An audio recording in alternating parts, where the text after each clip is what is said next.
Sa dami ko na po nakausap na nagiinom, hindi sila masaya. Ba't ka nagiinom? Pagpatanggal po ng problema. Hindi masaya. Pero bawal! Pagka kayo nakakulong na, sumasakit na yung kalamnan, loob-looban, at mamamatay ka na, sabihin mo pa sa mga bawal. Galing po ko sa bilangguan, nangaral po ko doon, mas nakikinig po sila. Dahil sila po ay nasa sitwasyon na kailangan nilang Diyos at magbagong buhay dahil napatunayan nila nung sila ay nasa loob na ng bilangguan na hindi pala masarap ang bawal.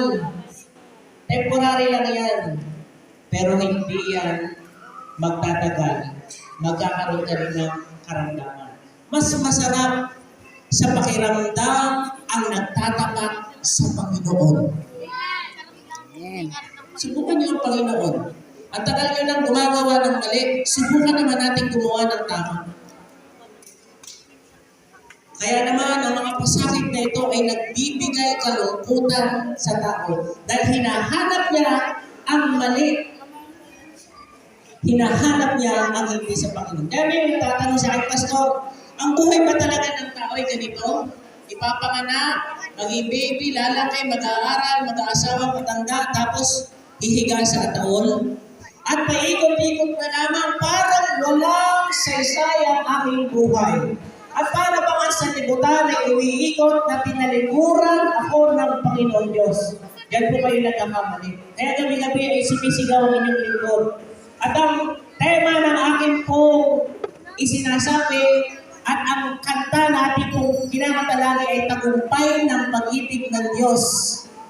Dahil ang sabi po sa John 3:16, sapagkat kayo na lamang ang pag-ibig ng Diyos sa sanlibutan, na ibinigay niya ang kanyang tanging anak. Ibinigay niya si Kristo sa atin bilang bayad sa ating kasalanan.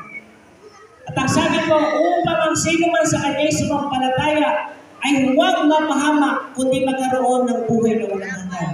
One time ako po ay nangangaral dito po sa Bagak, Bataan. Sino taga Bataan sa inyo? Ako po estudyante pa lamang, nangangaral po. Hindi ako uuwi ng Pasko, ng bagong taon, ng summer. Pagkatapos ng school life, pupunta ako sa community. Ako po yung mga ngaral.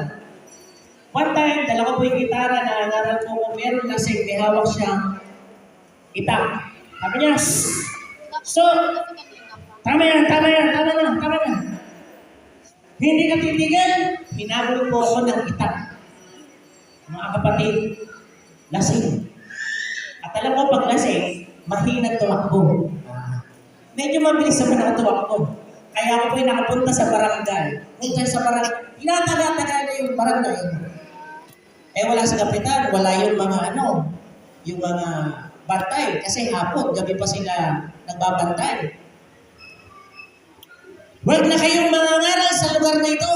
Binabato po yung tulugan namin. Sa barangay hall na kami natutulog. Dahil galit yung mga tao sa aming pinapangaral. Kinabukasan, pinuntahan namin sa bahay, dala ko po yung gitara. Tinugtugan namin, may nagmamahal sa'yo, alam mo ba, lagi mo kasama. Alam niyo po, pumatak yung luha ng lasing. May tama pa, nag-inom pa eh. Sabi ko, ba't po kayo ngayon umiiyak? Sabi niya alam mo Pastor, kung bakit kita pinapatigil? Kasi ayokong marinig yung pangalan Jesus. Sa tuwing naririnig ko ang pangalan Jesus, parang may tumutusok sa aking dibdib na hindi ko kayang pakinggan, na hindi ako magbabago. Sa tuwing naririnig ko yung pangalan Jesus, parang may nababago sa aking loob na gusto kong sundin ang tinig ng Panginoon. Mga minamahal na kaibigan, you will never be the same. Kapag napakinggan mo ang katotohanan at turo ni Jesus, hindi ka na magiging kagaya ng dati. Either lalambot ang iyong puso o titigas pa ang iyong puso. Dalawang klase lang ng tao sa mundong ito. Kapag nakaparinig ka ng balita ng Diyos, either lalaban ka, magre-repente ka sa Diyos, o susumo ka sa kalooban ng Diyos. Kaya ang mga nilitas ng Diyos, pangako niya, dadalhin niya sa langit na bayan. Alam niyo sa langit na bayan, wala ng sementeryo, walang hospital, walang pulis, walang drug addict, walang kulungan, walang masama.